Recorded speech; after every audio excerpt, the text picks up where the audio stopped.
A ver, ¿alguna vez nos hemos parado a pensar por qué no actuamos igual en nuestro país que cuando viajamos fuera? O, mira, incluso sin irnos tan lejos, ¿por qué en la misma ciudad hay barrios con costumbres que no tienen nada que ver?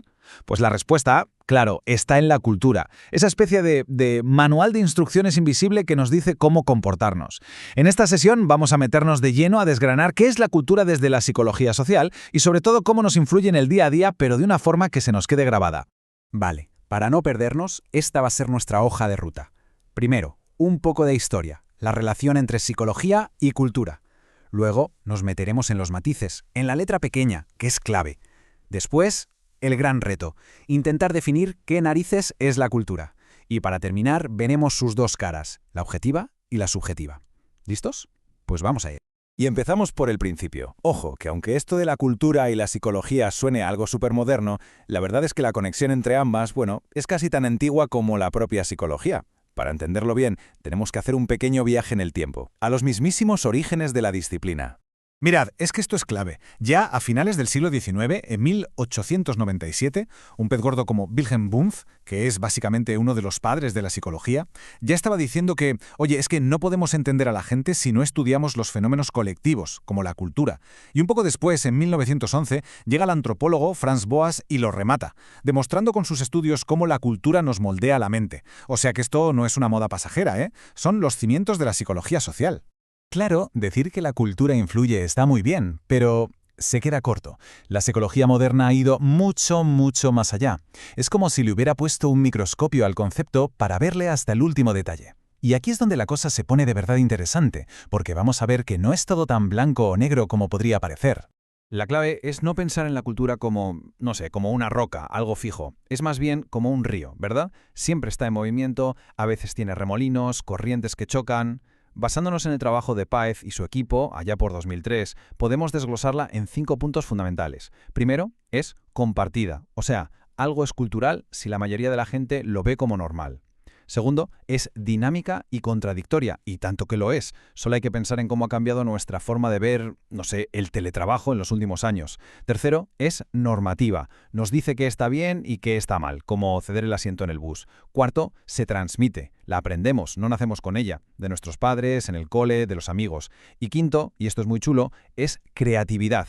Es como una caja de herramientas que usamos para inventar cosas nuevas, desde un meme viral hasta un nuevo plato de cocina. Y para simplificarlo aún más, Triandis, en 2005, nos lo resume en 3 pasos súper claros. La analogía de la receta de cocina aquí funciona de maravilla. A ver, primero, el origen. La cultura surge para adaptarnos a nuestro entorno. Son los ingredientes que tenemos a mano. Segundo, la composición. La cultura son elementos compartidos, las prácticas, los significados. Vamos, la receta en sí, las instrucciones que todos conocemos. Y tercero, la transmisión. Se pasa de unos a otros, de padres a hijos, entre colegas, en las escuelas. Es, en esencia, una solución a los problemas de la vida que se comparte y que perdura. Vale, hemos visto cómo se estudia, de dónde viene, pero a ver, la pregunta del millón. Si tuviéramos que definir cultura en una sola frase, ¿qué diríamos? Complicado, ¿eh? Pues que sepamos que este ha sido uno de los mayores quebraderos de cabeza para los científicos sociales durante décadas. Y esta cita de Gustav Jagoda, de 1989, lo clava. Es que la palabra escurridizo es perfecta. Es como intentar coger agua con las manos, ¿no? Todos sabemos qué es la cultura, la vivimos a diario, pero en el momento en que intentas ponerle una etiqueta, definirla, ¡zas!, se te escapa. Es uno de esos conceptos gigantescos, fundamentales, pero increíblemente difíciles de acotar. Y claro, ante este lío, 2 cracks, Kroeber y Gluckhorn, se arremangaron en 1952 e hicieron un trabajo, bueno, titánico. Se analizaron más de 150 definiciones para intentar crear una que sirviera de base para todo el mundo. Y la que propusieron sigue siendo una referencia hoy. Básicamente lo que nos dicen es que la cultura son esos patrones, esas formas de hacer las cosas que aprendemos y transmitimos, no por genética, sino con símbolos como el lenguaje. Y lo más importante, el meollo de la cuestión, el núcleo, son las ideas tradicionales y sobre todo los valores que van con ellas. Pero es que Kroeber y Kluklon no se quedaron ahí. Se dieron cuenta de que la gente se acercaba al concepto de cultura desde ángulos muy distintos y las agruparon en 6 tipos.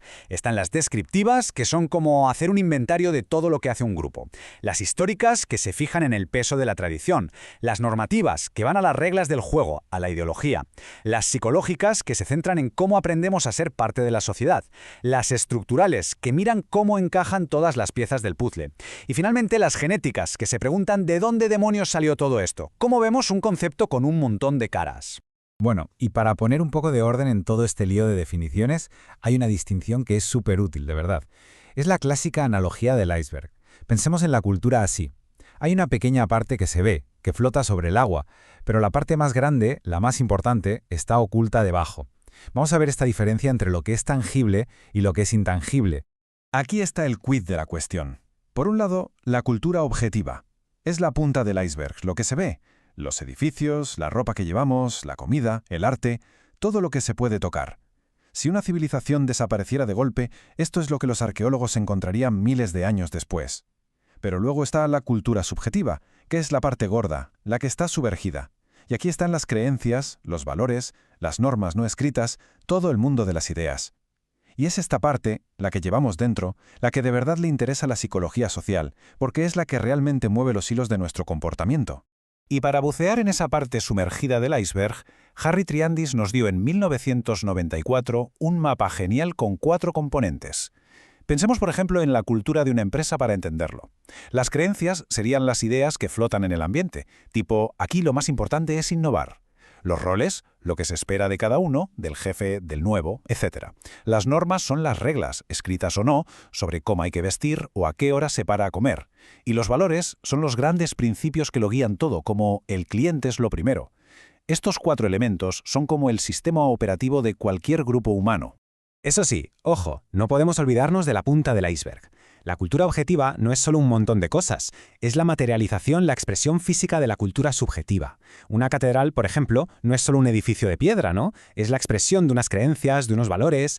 La cultura no solo vive en nuestra mente, está grabada en las calles, en los objetos que usamos cada día y en las fiestas que celebramos. Y todo esto nos lleva a una de las metáforas más potentes y, la verdad, más brillantes para definir la cultura, la de Kurt Hofstede. En 1984 dijo que la cultura es la programación colectiva de la mente. Es que es genial. Pensemos que nuestro cerebro es el hardware, el ordenador. Pues la cultura sería el software, el sistema operativo que nos instalan desde pequeños a través de la educación, de la familia, y que nos da las instrucciones básicas sobre cómo ver el mundo y cómo actuar en él. Es, ni más ni menos, lo que nos diferencia a unos grupos humanos de otros. Bueno, pues con esto hemos puesto los cimientos. Hemos definido los conceptos clave para empezar a entender esa relación tan compleja y fascinante entre nuestra mente y la cultura que nos rodea. Pero esto es solo el principio. En los próximos vídeos vamos a ir analizando en profundidad cada uno de los epígrafes de este tema. No te lo pierdas.